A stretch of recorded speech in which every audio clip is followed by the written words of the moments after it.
건강용 6분 말씀드리도록 하겠습니다.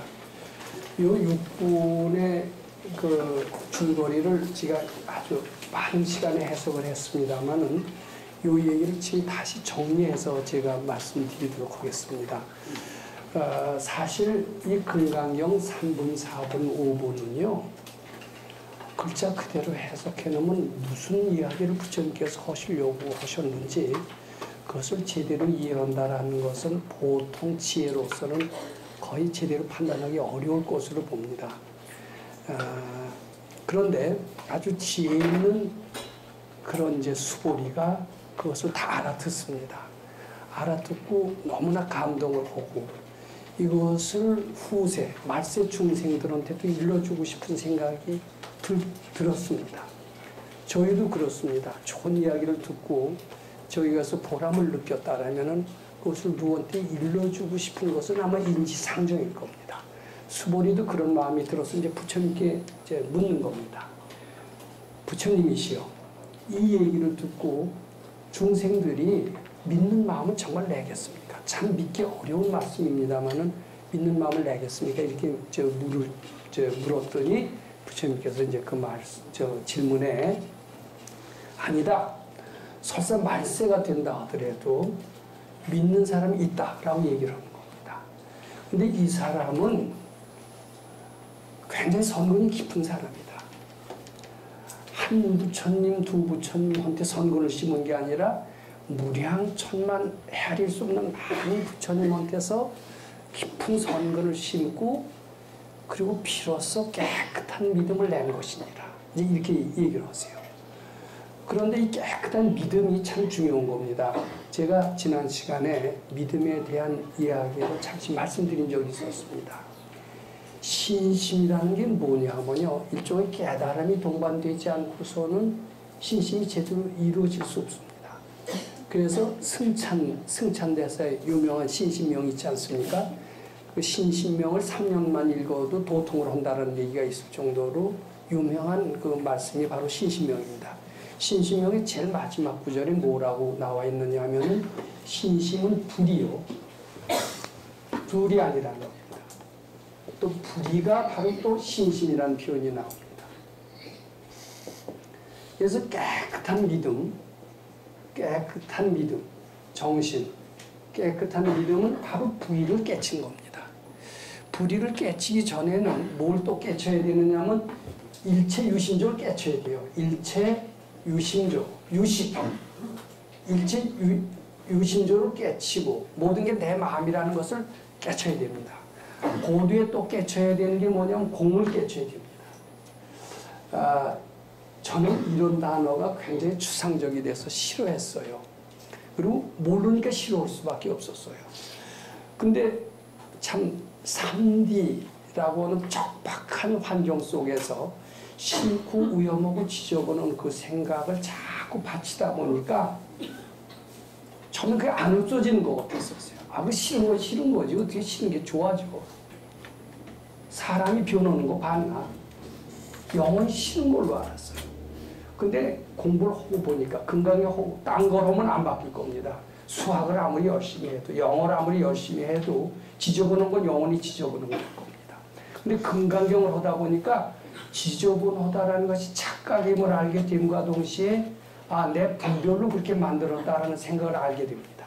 그것이 바로 일체 유심으로 내 마음이 그렇게 만들었구나. 그런데 그 마음은 과연 있는 것이냐? 그 마음은 실질이 있는 게 아니라는 그런 믿음에 도달하게 됩니다. 저는 이 얘기를 믿을 수가 없었어요. 해가대사가 처음에 달마대사한테 갑니다. 그래서 달마대사한테 가서 저 근심 걱정이 많습니다. 이렇게 얘기를 했어요. 그랬더니 달마대사가 뭐라고 그랬는지 아시죠? 글쎄, 그 근심 걱정이 있으면 가져와 봐라 그랬어요. 그랬더니 그 얘기를 듣고 곰곰이 생각해 봤어요. 근심 걱정이 있으면 가져와 보라고 그랬는데 그럼 근심 걱정이 가져가야 될 근심 걱정이 있나라고 곰곰이 생각해 보니까 깨쳤어요. 이게 본래 없는 것이로구나. 그리고서 이제 그 다음날인지 며칠 후인지 갔어요. 근심 걱정이 가져올 근심이 걱정이 없습니다. 이렇게 얘기를 했더니 너 깨달았다 이래서 인가를 해줬다는 얘기를 들었습니다. 저는 그 얘기를 듣고서는 도대체 실감이 안 났어요. 근심 걱정이 왜 없어요? 없긴. 아주 죄송하지만 말장난 아니야 이랬습니다. 저 근심 걱정이 있으면 그게 어떻게 없어지고 없는 것이라는 말을 동의할 수가 없었어요. 근데 한번 건강경 해보세요. 건강경 독성 해보세요. 없는 것 같을 때가 있습니다. 제가 꼭 있다라고 생각하고서 정신병까지 걸렸는데 3년을 해서 없어졌다는, 본래 없음을 알았다는 얘기를 여기서 드린 적이 있습니다. 그러고서는 공에 대해서 비로소 이해를 하게 된 겁니다. 근데 공을 알기 전엔 일체 유심조를 먼저 알아야 되고요. 이제 공을 알게 되면은 자타가 둘이 아니다라는 믿음이 도달하고 그것이 바로 불입니다. 불의의 깨달음이 갈 때가 제대로 된 신심이라는 겁니다. 자, 그 신심을 얻는데 이제 금강경 6분에 뭐라고 그랬느냐면 한 부처님, 두 부처님한테 선근을 심은 게 아니라 무량 천만 불소에 선근을 심었다라면 우리 수학적으로 계산해봐요. 이루 헤아릴 수 없는 수천억 억년을 거쳐 좋은 일을 해야 겨우 깨끗한 믿음을 내고, 깨끗한 믿음을 내야 어떻게 돼요? 깨끗한 믿음을 내야 무량복도 이루는다, 이런 결론이 되죠. 자, 이렇게 해석을 한다면 불교 믿을 마음 날까요? 안 날까요? 근데 대부분 경전 해석이 이렇게 되어 있습니다. 전 이렇게 하면은요, 금강경 수행을 포기하라는 얘기밖에 안 들립니다. 이렇게 해석해서는 안 된다라고 생각합니다. 서가모니 부처님 이후에 미륵 부처님까지 56억 7천만 년인데 이 두 부처님한테 선근을 씹는데도 이렇게 세월이 오래 걸리는데 수많은 부처님한테 선근을 씹는다면 그렇게 끊임없이 좋은 일을 해야 겨우 가서 깨끗한 믿음 하나 얻어서 밝아진다니 참, 이거 밝아지기가 이렇게 어렵구나 이런 생각을 들면서 공부하기를 포기하는 마음이 많이 듭니다. 마치 금강경 3분이 수많은 중생을 제도하라고 했을 때 이거 불가능하구나, 불가능한 주문을 부처님께서 하시는구나, 이거 포기해야 되겠구나. 근데 여기 깨달은 이의 절묘한 해석으로 말미암아 우리가 돌파구를 마련했다라고 제가 그런 말씀 드린 적이 있듯이 여기도 새로운 해석이 필요합니다. 이게 수많은 수천억 년이게 수많은 생을 산 겁니다. 근데 수많은 생을 세월로 카운트하면 안 됩니다. 자, 여기에 유명한 나홍 스님의 깨달음의 소리, 즉 이것을 도입해야 됩니다. 염기염멸이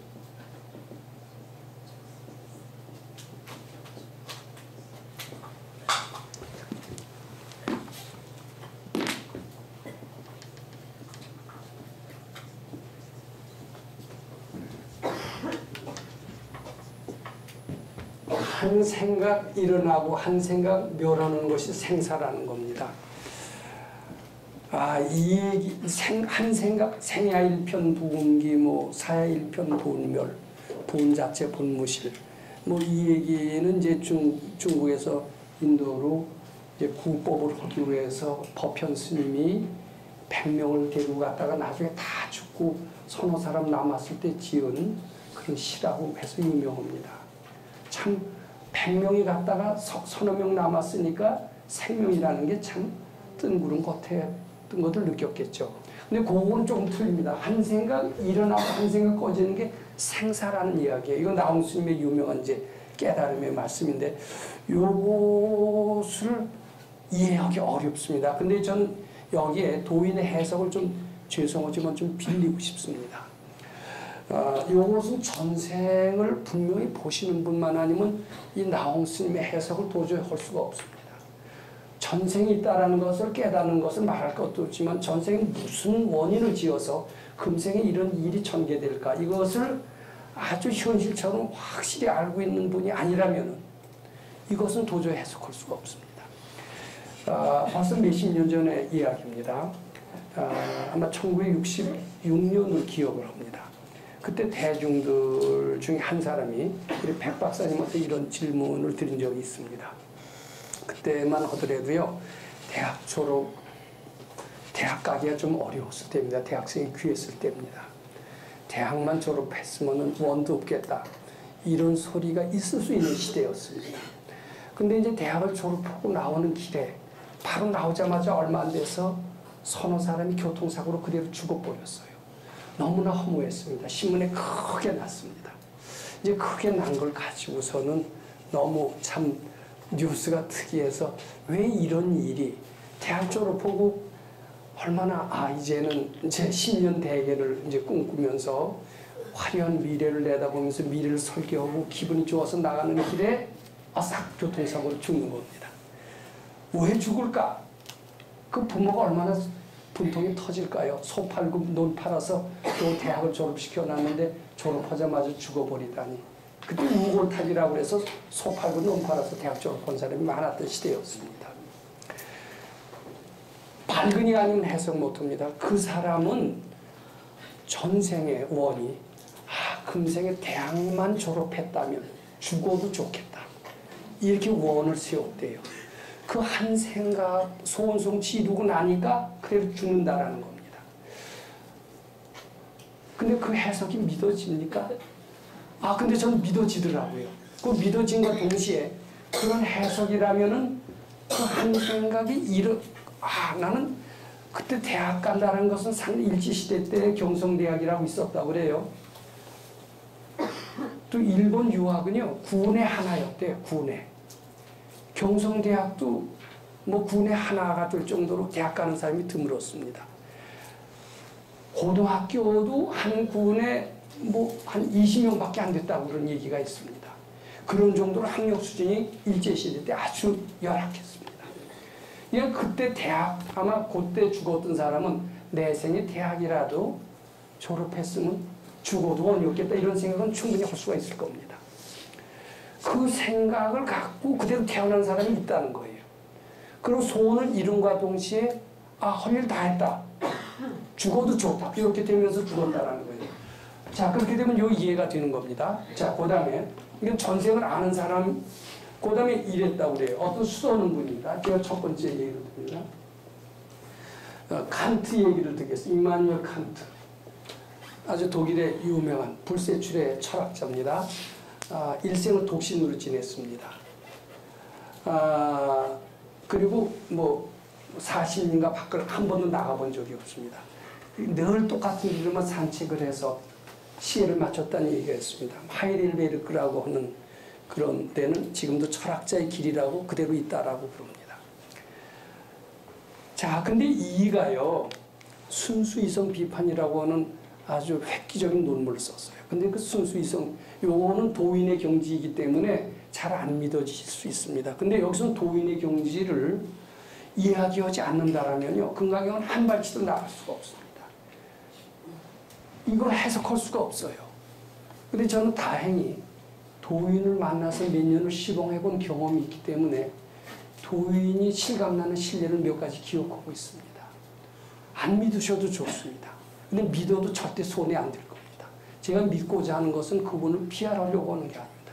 요 구조를 해석하는데 아주 실감나는 신뢰를 발견했기 때문입니다. 어떤 책에서도 볼 수 없는 겁니다. 근데 그런 칸트가 순수이성 비판을 쓴 그 배경이 있대요. 그이는 정말 일생을 독신을 살 정도로 아주 독실한 대학 교수였습니다. 그래서 아주 강의도 아마 명강의로 잘했고, 뭐 요새식으로 하면 좋은 논문도 많이 썼던 탁월한 학자였던 것 같습니다. 근데 어느 순간 딱 정신을 집중하고 보니까 세상이 훤히 다 알아지더래요. 다 알아지면서 세상이 질서 정연하더라는 겁니다. 자, 우리 눈에는 어때요? 세상이 굉장히 혼탁하게 보입니다. 왜 이렇게 살인 강도가 많으며, 왜 이렇게 사기, 배신, 또 불법 이렇게 난무할까? 그야말로 오타각세다, 이런 이야기를 많이 합니다. 특히 한국의 인구 밀도가 세계에서 맺지 안 갈 정도로 아주 굉장히 많습니다. 한가운데를 찾아볼 데가 없어요. 아마 한국도 인구 밀도가 많지 않았으면 상당히 양같이 수놓은 백성에 살기 좋은 나라였을 겁니다. 근데 지금은 어디 가나 참 조용한 데가 없고요. 어디 가나 말썽 없는 데가 없습니다. 짜증내는 소리 아침에 전철 탈 때마다 지옥철이 됩니다. 그게 중생들이 보는 시각입니다.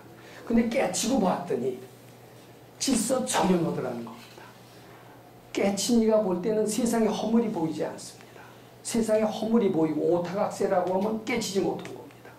다 원인 지어서 결과일 뿐이지 거기 어디에 허물이라는 게 있을 수가 없습니다. 지가 진 것 지가 받고 그래서 깨친 이가 보기엔 이 세상이 질서정연하게 보이는 것은 당연합니다. 근데 그이가 아주 혼신의 힘을 다해서 열심히 연구하다 보는 순간 도통의 세계를 그대로 체험했다라는 겁니다. 체험을 하고 근데 학자적인 기질이 나오는 거예요. 야, 이 위대하고 장엄하고 아름다운 세계를 바로 세상에 알려야 되겠다. 이런 마음이 났대요. 근데 그런 마음을 우리 같으면 어떻게 했을까요? 그런 마음이 났을 때 얼른 부처님께 바쳤더라면은 그 도통의 경지가 오래 유지가 됐을 거라고 얘기를 합니다. 근데 그이는 바치는 걸 몰랐어요. 어떻게 해서든지 그 세상 사람들한테 알리려고 하는 마음이 났던 거예요. 그 생각이 났을 때 부처님께 바치는 걸 잃어버리고 그걸 체계적으로 정리하려는 마음이 많이 났었다고 합니다. 그래서 체계적으로 정리하려고 하다 보니까 그 장엄하고 위대했던 세계가 점점 흐릿해지는 거예요. 이게 문제입니다. 근데 흐릿해지려고 그러면 더 쓰려고 그러죠. 이거 흐릿해지네. 빨리 더 흐릿해지기 전에 써야지. 쓰려고 하면 할수록 더 흐릿해지는 거예요. 그래서 나중에는 쓰려고, 근데 억지로 써놓은 게 바로 순수이성 비판이라고 합니다. 저는 순수이성 비판을 공부한 적은 없습니다. 근데 순수이성 비판을 이야기하는 적은 들은 적이 있습니다. 이야기하는 내용을 들어봤더니 바로 모든 것은 다 내 마음이 만들었다는 그런 일체유심주의 얘기가 아주 유사해요. 도저히 서양 사람한테 나올 수 없는 바로 불교적인 가르침이 칸트의 가르침에서 있어요. 그래서 이제 결국 순수이성 비판만을 완성을 해놓고 난 뒤에는 정신이 좀 흐릿해졌다고 그래요. 흐릿해지고 세상을 떠날 때만 하더라도 그렇게 총명하지 못했다라고 그럽니다. 그런데 이제 저는 이런 옛날 얘기를 하려고 하는 게 아닙니다. 믿든지 안 믿으셨든지 좋습니다. 근데 어떤 밝은 이가 왜 저희가 도통을 3일인가 체험을 하다가 왜 나중에는 그것을 유지하지 못하고 잃어버렸을까? 그 원인이 궁금했더라는 겁니다. 그래서 그의 전생을 한번 관찰을 해봤대요. 전생을 관찰해봤더니 임마누엘 칸트는 열심히 수도했던 어떤 수도자였답니다. 전생에. 근데 아무리 노력을 해도 도통이 잘 안 되더라는 겁니다. 도통이 쉬운 게 아니겠죠. 그래서 그랬대요. 도통을 내가 하지는 못하지만 도통을 단 3일만이라도 구경을 했으면 그렇게 한 마음을 딱 세웠다는 겁니다. 그 한 생각이 칸트를 만들었다는 거예요. 도통을 3일이라도 체험을 해봤으면 하는 생각이 칸트의 일생을 그대로 수도자처럼 만드는 겁니다. 그이가 지나가면 시간을 마칠 정도로 규칙적인 사람이 됐던 거고 한치 수도 생활에서 오차도 없게 만들었고 오로지 수도만 하게 했었는데 바로 사흘만 도통을 체험하고 끝나게 된 이유는 뭐냐? 자기가 그랬기 때문에 그렇게 됐다라는 거예요. 자, 일단 그 사실 한번 좀 믿어보시죠. 그럴 수는 있을 것 같습니다. 그렇다면 이 얘기는 상당히 실감나는 얘기를 우리 마음속에 와닿습니다. 도통을 3일이라도 했으면 좋겠다라는 그 생각이 일어남과 동시에 칸트라는 한 생이 출현이 된 겁니다. 그 다음에 사흘을 다 체험하고 난 뒤에는 이제 체험을 했구나. 만족한 마음이 든 겁니다. 그러면서 그 소원을 한풀었다는 생각으로 그게 사라진 겁니다. 그것이 바로 칸트 일생입니다. 저는 이 얘기를 몇 가지 더 드릴 수가 있어요. 한 가지만 더. 근데 거기서 끝내겠습니다. 즉, 이렇게 된다면 한 생각은 그대로 한 생을 만듭니다. 물론 한 생각 속에는 이제 칸트가 꼭 도통할 생각만 있었겠습니까? 학생을 잘 가르칠 생각도 있었고 좋은 논문 쓸 생각도 있었죠. 그렇지만 주된 생각은 도통하겠다는 것이 그게 주된 생각이라는 겁니다. 그 생각이 일어남과 동시에 칸트가 나왔고 그 생각이 없어짐과 동시에 칸트가 사라졌다는 얘기니까 그 이야기를 그대로 받아들인다라면은 이 얘기는 굉장히 실감이 납니다. 자, 제가 여기서 무슨 이야기를 드리고자 하느냐 하면은 금강경 6분에 뭐라고 그랬습니까? 이 사람은 한 부처님, 두 부처님, 세네 부처님한테서 선근을 심은 것이 아니라 헤아릴 수 없이 많은 부처님 처소에서 선근을 심은 결과 비로소 깨끗한 한 생각의 믿음이라도 낸 적이 있는 사람이로구나, 이런 얘기죠. 그럼 이게 수많은 생을 실제로 수백억 년, 수천억 년이라고 카운트하는 것은 잘못된 것이다라는 겁니다. 그럼 어떻게 해석을 해야 되느냐 하면 올라오는 수많은 생각을 부처님께 바쳤다라고 한번 해보자는 겁니다. 올라오는 수많은 한 생각 한 생마다 한 생이 됩니다. 그것을 부처님께 바쳤다라는 것은 선근을 심었다라는 것이 됩니다. 그 생에 그 생각을 부처님께 바침으로써 부처님 저소에 선근을 심은 겁니다. 그럼 수많은 올라오는 무량한 생각, 무수한 생각, 무변의 생각을 부처님께 바쳤다라는 것은 무량, 무수, 무변의 부처님 처소에서 선근을 심었다는 얘기나 마찬가지입니다. 그럼 금강경 해석을 글자 그대로 해석한다면 밝아지기는 너무 어렵다, 이런 결론이 나오게 되는 겁니다. 그렇지만 제가 말씀드린 대로 나홍 스님의 이 구절, 한 생각이 한 생이다라는 이러한 가르침, 깨달음이 입각해서 해석한다면 수천억 년이라는 생각이 아니에요. 일생으로 축소할 수가 있습니다. 그리고 올라오는 모든 생각을 부처님으로 바꾸는 겁니다. 그것이 종제선근하는 겁니다. 그렇게 되면 금생에라도 부지런히 부처님께 바침으로써 깨끗한 믿음을 낼 수가 있고, 깨끗한 믿음을 낼 수 있는 그런 원인으로서 어떻게 되느냐 하면 득여시 무량복덕이다. 헤아릴 수 없는 많은 복덕을 얻을 수 있는데, 그것은 왜 그러냐? 아상인상 중생상 수자상이 없기 때문이다. 무부 아상인상 중생상 수자상이다 그랬습니다. 그러면 아상인상 중생상 수자상이 없다라고 하는 것은 무슨 얘기냐 하면은요, 아상인상 중생상, 자, 요 아상을 말씀드려야 될 것 같습니다.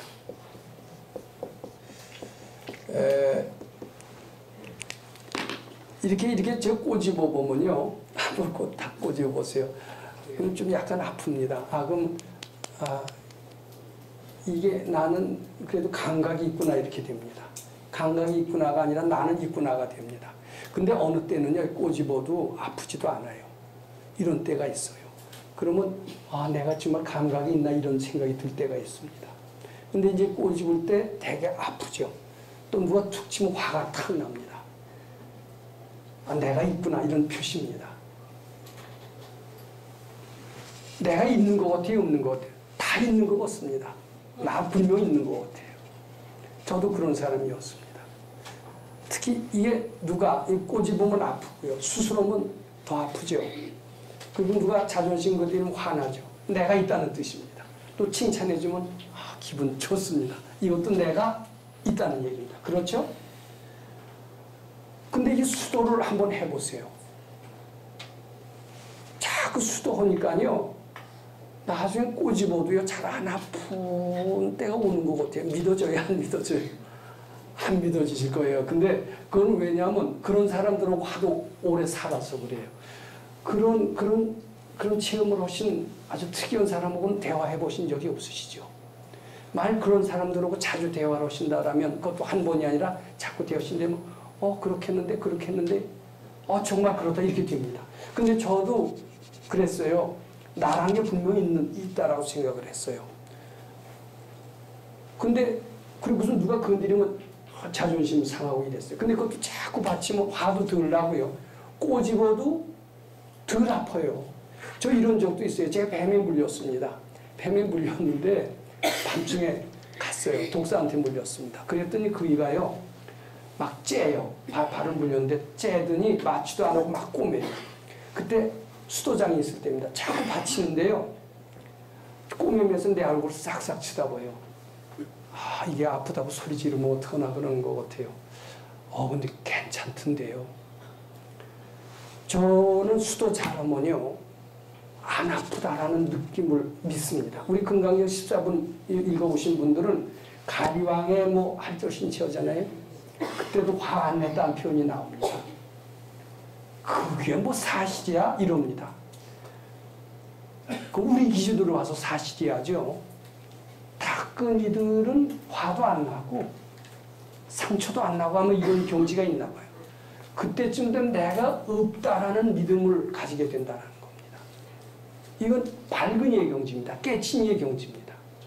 말 꼬집어서 아프거나 자존심 건드려서 화내면요 아상이 있다는 증거입니다. 따라서 도인이 아니라는 증거입니다. 화내면서 도인이라고 하는 사람 다 가짜입니다. 아상이 있는데 어떻게 도인이에요? 아상이 있는데 어떻게 무량공덕을 얻어요? 여기 뭐라고 그랬어요? 아상이 없기 때문에 무량복덕을 얻는다고 되어 있지 않아요? 그러면서 화내면서 도인이라고 하는 것은 이거 삿된 가르침이다. 이렇게 보면 틀림없습니다. 화 안 낼 수 있어야 정말 도인입니다. 탕 깨쳐서 화두풀이 잘한다고 도인이 아니에요. 화내면 다 가짜입니다. 이거 틀림없습니다. 자, 근데 왜 우리는 내가 있다라고 보느냐? 깨친이는 내가 없다라고 보는 것 같아요. 이게 내가 있다라고 봐지질 않나 봐요. 나 욕해도 끄떡도 없어요. 나는 뭐 때문에 몸뚱이를 유지하느냐? 중생들 씹어먹기 위해서 있나 봐요. 나라는 생각이 통 없대요. 그 나온 스님의 그 물처럼 바람처럼 탐욕도 버려두고 성냄도 버려두고 물처럼 바람처럼 살다가 가라앉네. 이거 유명한 시기가 있는데 그게 장난이 아닌 것 같아요. 진짜 물처럼 바람처럼 내가 없고 형상이 없는 그런 세계가 있는 것 같습니다. 근데 이것은 믿음으로 가야 됩니다. 전 조금 믿습니다. 근데 왜 내가 있다라고 보냐면 뭐 착각을 잘해요. 우리가 능원경에는 그것을 미친 기운이라고 표현을 했는데 우리는 언젠가 전생에 습기 때문에 죄 지은 게 있어요. 죄 지은 게 있어서 어느 때는 나라는 게 생겼어요. 생기면서 온갖 분별망상 다 하면서 이기심으로 꽉 차서 내 몸뚱이 잃어버릴까 봐 항상 내 몸뚱이를 보호하는 마음으로 꽉 차 있는 겁니다. 생존 경쟁하면서 여러 가지 주장을 하고 부귀영화를 누리고 그런 거 다 내 몸을 보호하기 위한 수단으로 그렇게 하는 겁니다. 그런데 만약 부처님 향해서 자꾸 수도를 하고 마음을 부처님 향하고 올라오는 생각을 자꾸 바친다면 나라는 생각에서 점점 벗어나요. 저는 옛날보다요 금강경 읽은 지 그래도 몇 년 됐는데요 나라는 생각에서 많이 좀 벗어난 것 같아요. 이제는 뭘 주어도요 아깝지가 좀 덜해요. 왜 이렇게 기분이 좋은 때가 많습니다. 아, 그전보다는 내가 좀 넓어졌구나. 나라는 것이 없어졌구나. 이걸 느낍니다. 근데 저보다 훨씬 수행을 많이 한 분은 아, 내가 완전히 없는, 아상이 없는 그 경지를 체험할 거고 그 세계는 너무나 넓고 화려하고 찬란하고 아름다운 부처님의 세계를 아마 실감을 할 겁니다. 그것을 무량복덕이라고 그렇게 얘기를 할 겁니다. 그것이 여기서 뭐라고 그랬느냐 하면은 득이 없이 무량복덕이라고 그랬던 겁니다. 아상이 없어요. 아이고, 그 다음 걸 보세요. 이 사람은 다시 아상이상 중생상 수제상이 없고 무법상이고 이제 영무비법상이니라 그랬어요. 어떻게 보면 나라고 있다라고 착각을 잘하는 마음. 그게 이제 말하자면 병적 현상입니다. 우리는 병적 현상이 아니라 당연하고 건강하다라고 그럽니다. 왜냐면 내가 없다라고 그러면 치매라고 그럽니다. 근데 정말 정신이 건강한 사람 내가 없다라고 본다라고 해요. 근데 요건 믿음으로 가셔야 금강경으로 갑니다. 요거 안 믿으시면은요, 결국 금강경은 보람없다라고 이렇게 생각을 합니다. 요 금강경 믿고 가셔야 됩니다. 근데 이제, 아이고, 시제중생 약 심취상이면 마음에 뭘 딱 분별을 일으켜요. 분별을 일으키면 즉위착 아인중생 수자예요. 아인중생 수자라는 표현이 여러 번 나옵니다. 이것은 어둠으로 간다는 뜻입니다. 어둠이고 재앙이고 업보 연습이고 이렇게 되는 겁니다. 저 요거 한 예를 들겠습니다. 요것도 기록에 나온 건데 도인의 경지가 아니면은 도저히 설명할 수 없는 그런 내용입니다. 중국의 이야기랍니다. 중국에는 제자를 1000여 명씩 거느리는 큰 스님들이 가끔은 있었던 모양입니다. 아마 오조 홍인법사만 하더라도 대중을 1000명씩이나 거느리는 아주 큰 스님으로 통했던 모양인데, 물론 지금 제가 말씀드리는 것은 오조 홍인법사가 아닙니다. 굉장히 유명하신 큰 스님인데, 특히 당나라 때는 불교가 굉장히 성했기 때문에 그 불교 신자들이 많았어요. 우리나라도 고려나 신라시대 때는 굉장히 큰 스님들이 수많은 수백 대중을 데리고 큰 절에서 기거했던 때가 많이 있었던 모양입니다. 큰 스님으로 존경을 받았는데, 평소에요, 이제 본인도 모르게 습관이 있습니다. 그 소를 많이 칭찬을 했다고 그럽니다. 지금 절에 가보면 시무도라는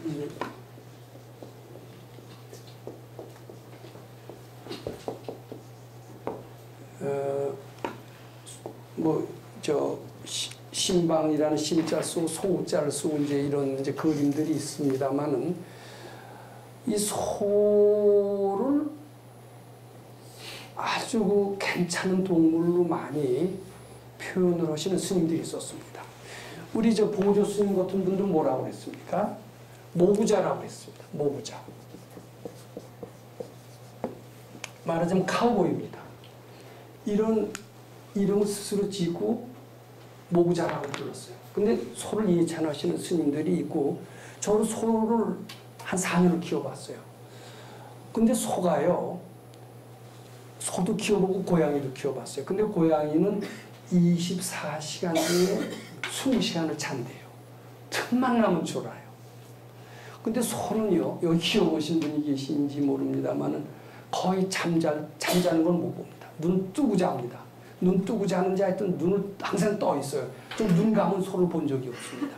그리고 입으로 항상 되새김질을 합니다. 야, 소는 왜 저렇게 눈 뜨고 지낼까? 근데 고양이는 틈만 나면 잡니다. 근데 이제 누가 그래요. 그것도 발견이었는데, 아주 분별이 심해서 특히 이런 고양이나 이런 살생하는 동물들은 하루에 사자도 마찬가지입니다. 20시간 자야 됩니다. 그 분별을 쉬지 못해서 잠으로 때운대요. 근데 소는 분별을 많이 쉰 동물이랍니다. 그래서 잠 안 자도 되는가 봐요. 눈 뜨고 실지합니다. 그리고 걸음걸이를 보시면요, 아주 굉장히 뜨벅뜨벅한 게요, 사람 소름다리를 닮아라 이런 얘기가 있을 정도로 말걸음걸이는 가볍습니다. 이렇게 사람이 가벼워 보이죠. 근데 소는요 굉장히 뚜벅뚜벅 걸어요. 그래서 그런지 옛날 도인들이 소를 예찬한 사람들이 많았습니다. 중국에 한 1000명을 거느리신 큰 스님이 있는데, 평소에 아주 존경을 받을 만한 그런 큰 스님이었고, 미래를 다 내다볼 정도로 희안을 가진 스님이었다고 그래요. 근데 소를 평소에 많이 예찬을 했는데, 이제 그분이 돌아가실 때가 된 거예요. 돌아가실 때가 돼서 제자들이 물었어요. 그분은 내생에 큰 불보살이 돼서 많은 중생을 제도할 것이다 라고 예상을 하면서, 스님은 내생에 무슨 몸을 받아서 무슨 일을 하시겠습니까? 질문을 했습니다. 그 스님 정도라면은 미래를 다 내다보고 미래에서 뭐 하실 일도 다 하실 것이다. 이런, 또 실제로 도인이라면 미래의 일을 충분히 알아보고 미래에 무슨 몸을 받는가를 알아보고 그런 얘기를 하실 수 있다라고 그럽니다. 그리고 질문을 했어요. 그랬더니 평소에도 다 아시던 분이었기 때문에 내 미래가 뭐가 돼 있나라고 자기 미래를 잠시 관찰을 해봤습니다. 관찰하면 해답이 바로 나오기 때문에. 관찰해보고 우선 깜짝 놀랐어요. 자기 미래를 보니까 그냥 소가 된 거예요. 소 모습이 보이는 거예요. 근데 그때 가서 이미 후회도 때가 늦었어요. 근데 소가 왜 되는 줄 아세요? 이것도 도인만의 해석인데, 제 도인만의 해석을 한번 소개를 합니다. 근데 이 해석은 굉장히 그럴듯합니다. 이것은 이 얘기를 잘 들으신다면요, 사람 몸 받기 얼마나 어렵다라는 얘기에 굉장히 실감을 느끼실 겁니다. 즉, 소가 되는 원인이 두 가지가 있대요. 하나는 마음속으로 소를 그리는 경우래요. 소를 그려. 소를 자꾸 칭찬해요. 그럼 소 될까요? 안 될까요? 그래서 소 되는 경우가 있대요. 백 선생님 경우에 독일에서 최초로 한국인 최초로 철학 박사를 받고 자부심이 대단했는데 한국에서 할 게 없더래요. 그래서 양계를 했대요. 양계를 하다 보니까 그때 그러세요. 내가 죽었으면 닭이 됐을 것이다. 얘기를 하세요. 근데요, 저희가 좀 상당히 죄송합니다만 동국대학교 모 교수님입니다. 쥐만 50년을 연구했어요. 제 이름을 대고 싶지 않습니다. 백 선생님 총장 하실 때 근데 사진 딱 보니까 뭐 같은 줄 아세요?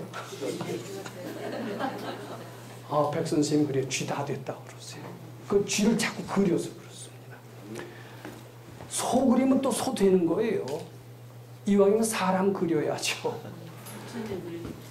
근데 부처님 형상이 없어요. 부처님 그리면 안 됩니다.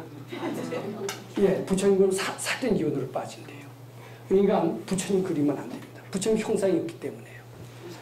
그 다음에 소를 그려서 소 되는 것은 아마 이해하실 수 있을 겁니다. 그 다음에 소의 마음이 어떤 마음이냐면은 현실에 만족하고요. 미래가 어떻게 될지 모르는 어둠컴컴한 마음이 소의 마음이래요. 되게 만족을 우리 미덕으로 생각을 합니다. 불평하는 것보다는 만족하라 이래요. 근데 만족은 좌절로 인한 타협의 현상입니다. 나는 더 이상 내 한계로서는 이 벽을 넘을 수가 없다. 그리고 딱 좌절하면서 현실에 만족해야지 이런 수가 있습니다.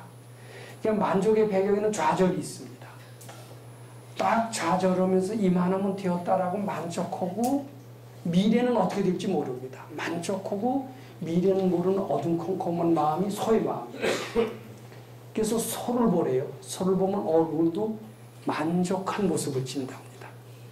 개를 보면 표정이 표독스러워요. 근데 소는 아주 만족스럽게 보이는 건 사실입니다. 그래서 현실에 만족하고 미래는 모르는 어둠컴컴한 마음이 소의 마음이래요. 그래서 소가 되는 원인이 요 두 가지래요. 근데 어떤 게 더 위험한 진짜 소가 돼서 벗어나기 어려운 소가 될까요? 어떤 것이 진짜 소의 탈을 철저히 써서 벗어나기 어려운 진짜 소일까요? 예? 요거죠, 요거. 예, 요게 진짜 소 벗어나기 어렵대요. 근데 이 천명거느린 스님은 요 경우가 아니죠. 마음속으로 소를 그리는 그런 경우가 된 겁니다. 근데 이제 돌아가실 때 제자가 스님은 내생에 무슨 몸을 받으십니까? 하고 물어봤는데 딱 보니까 소가 보여. 그래서 그때요, 그 생각을 어떻게 했었어야 될까요? 옳죠. 받쳐서 부처님하고 바꿨다면은 어떻게 됐을지 모르죠. 근데 그 뒤로 그 후생을 안 사람은 아무도 없어요. 아무도. 근데 후생에 밝은 사람이 봤대요. 그 후생, 그 기록에 거기까지 나왔답니다. 그걸 기산영우라고 그래서 동국대학교 불교대학원 다니는 사람한테도 그 기록이 나온 것을 비웠다는 얘기를 들은 적이 있습니다. 근데 그의 후생은 깨친이나 밝은이가 아니면 볼 줄 모르는 겁니다. 근데 후생에 밝은이가 봤대요. 봤더니 정말 소가 됐더래요. 근데 소가 됐는데도 안 거예요. 소라고 해서 저 멍청한 소, 미련한 소에서 모르지 않습니다. 자기가 이렇게 소가 된 게 너무나 원통한 거예요. 분한 거예요. 알죠. 자기 전생에 천명거느린 도인인데. 그리고 닭 같은 게 또 분명히 있거든요. 소가 됐다고 닭 같은 게 다 없어지는 건 아니거든요. 다 미래를 내다볼 수 있는 희한이 있었던 분이거든요. 근데 뭐 때문에는 환생각 소를 예찬하는 그 환생각이 그 몸을, 그 지옥고를 받게 하는 겁니다. 그러면서 어느 날 그 달을 보면서 분통이 터져서 두 앞발을 들고 뭐 어떻게 했대나? 그래갖고서는 죽었대요. 이게 동물들은 자살할 수 없다라고 하고 자살은 사람만이 가진 특권이라고 얘기하는 사람이 있습니다. 근데 닿지 않고 축생보를 받은 사람은 자살할 수가 없어요. 근데 도인이 이런 경우로 실수해서 축생보를 받는 경우에는 자살의 형태로 나타나는 수가 있다고 그럽니다. 소문 받은 게 너무나 원통한 거예요. 내 이 실수로 이렇게 됐구나 그러면서 어느 달 떠오르는 순간에 그 몸부림을 치면서 그 소에서 벗어났다. 뭐 그런 얘기가 있습니다. 아마 근데 그때 어떤 선지식이 와서 소 몸을 벗게 해줬을 수는 있을 것 같습니다. 혼자 힘으로는 잘 안 되는 수가 많습니다. 자, 그 얘기를 왜 드리느냐 하면은 예 아주 적합하기 때문입니다. 이분이 약심취상이요. 마음속에 소라는 분별을 딱 낸 거예요. 이게 문제예요. 그래서 바로 아인 중생 숫자입니다. 아인 중생 숫자는 그대로 어둠의 세계로 떨어진다. 재앙의 세계로 떨어진다. 이런 이야기가 됩니다. 그 다음에 약시 법상이라도 이게 아주 옳다라고 거품을 물고 주장하려는 사람들이 너무나 많습니다. 내가 주장하는 사람은 진리다. 그리고 다른 사람 말을 아주 무참하게 만드는 사람들이 세상에 꽤 많습니다. 집안에서도 자기 주장이 굉장히 강한 사람이 많습니다. 참 이거는요, 부처님이 보기엔 매우 위험한 겁니다. 특히 그것도요, 뭐 이런 소를 하여튼 엉뚱한 걸 주장을 한다라면은 그 나름대로 세계가 전개해야 된다는 겁니다. 즉 약시법상이라도 즉차가인 중생수자, 비법상이라도 즉차가인 중생수자니라. 그러니까 어떻게 돼요? 나중에 불응치법, 불응치비법 한다라는 겁니다. 그러니까 사람이 어떻게 사는 게 제일 좋으냐? 고집 세우고 사는 것은 아주 위험합니다. 내 생에 사람 몸 받기가 아주 어렵게 될 수가 있어요. 죽은 듯이 사는 게 제일 좋답니다. 다시 말해서 물처럼 바람처럼 나라는 것이 없이 그렇게 살아야 된다. 이게 참 불자다운 사람의 삶이라고 합니다. 근데 세상에는 그렇게 살면 되느냐? 이것이 자기 PR의 시대다. 자기 확실한 주장이 있어야 된다. 예수냐 노냐 분명해야 이게 똑똑한 사람이다. 이렇게 우리는 알고 그런 추세가 현대인의 추세다라고 얘기를 합니다. 근데 이 금강경 가르침은 그와 지금 반대인데 저는 아직 결론을 내리지 않겠습니다만 이대로 좀 믿어주시고 가주시기 바랍니다. 근데 이것이요 정말 영호골이 되고요 정말 슬기로운 사람이 되고요 정말 밝아지는 사람이 된다라고 결론을 맺을 수가 있는 겁니다. 자, 그리고요 이제 시간이 돼서 빨리 정리를 좀 하겠습니다. 이게 불교를요 우리는 제가 처음에도 얘기했습니다만은 좀 명상 비슷한 것이라고 이제 그렇게 얘기하시는 분들이 참 많습니다.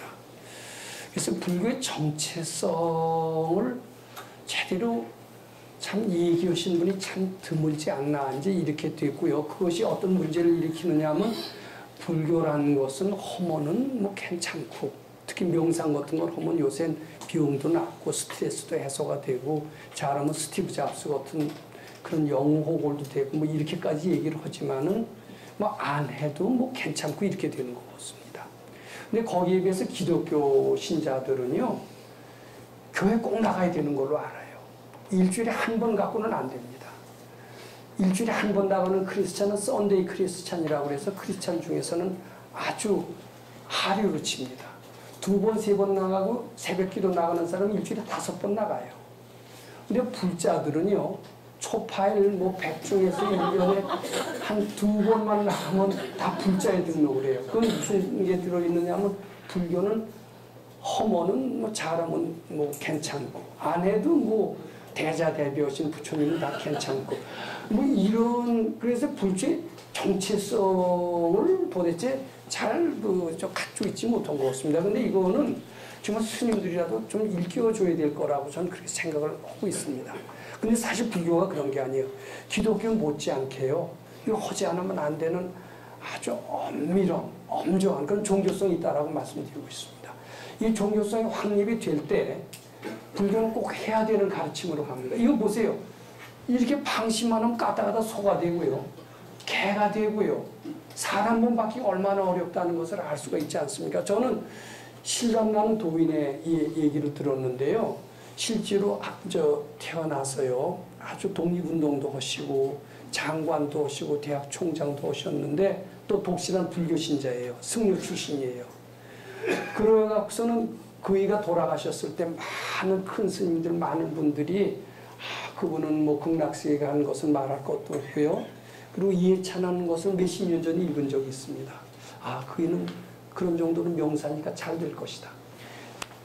근데 이게 참 안 믿으실지 모르지만 그이도 후생에 소가 됐다는 얘기를 들었어요. 깜짝 놀랐어요, 아주. 또 깜짝 놀라야 공부 제대로 할 수 있대요. 근데 이 얘기 정말 듣고 깜짝 놀라셔야 됩니다. 깜짝 놀라시면 불교 안 할 수 없어요. 종교 이상의 종교입니다, 이게. 사람 분밖에 얼마나 어렵다는 것을 저는 그때 비로소 공감하게 됐어요. 그래서 이제 그렇게 되면은요, 불교 신자들이 정말 도덕을 갖추게 됩니다. 그런 얘기가 있습니다. 목사치고 천당 간 사람 없고요. 여기 스님들 계신데 죄송합니다만 이 스님들도 이게 좀 그런 문제가 있는 모양입니다. 목사들은 모임이 있었대요. 하도 대접만 받아서요. 목사들 모임에 갔더니 누가 돈 내나고 쳐다보면서 점심값 내는 사람이 하나도 없더라는 얘기가 있습니다. 근데 그분은요, 너무나 유명했던 분이고, 승려 출신이었는데, 벌써 오래전에 돌아가셨습니다. 한 50년에 돌아가신 문교장관도 하시고, 대학 총장도 하셨던 분입니다. 근데 또, 이런 승려 출신이었는데, 또 많은 스님들이 예찬했는데, 후생이 소가 됐더라면, 이거 기적 소풍해야 될 일이에요, 아니에요? 그럼 그 얘기를 가짜라고 하기에는 너무나 진실성 있는 데가 있거든요. 우리는 이 얘기를 유념해서 들으시면 안 됩니다.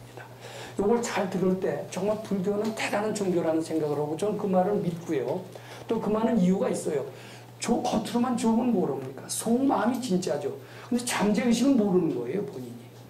이제 잠재의식 공부하면서 잠재의식과 현재의식이 너무나 다르다는 것을 알게 된 겁니다. 그래서 그것을 이제 도표로 만들어 봤습니다. 이제 금강경 제6부는 이 부처님 가르침의 종교성을 나타내는 가르침이다라고 말씀드리는 겁니다. 왜냐하면 이제 절대성이 있다라는 거예요. 이제 기독교 얘기는 하지 않겠습니다. 기독교는 뭐 나는 길이요 진리요 생명이니 나를 말미암지 않고서는 아무도 아버지에게 갈 수 없느니라 이제 하면서 교회도 매주 나오게 하고 11조도 내게 하고요. 사실 지금 뭐 겉으로는 불교 신자 수가 기독교 신자 수보다 많다고 하지만요. 그 내실로 따지면요. 아직 안 돼요.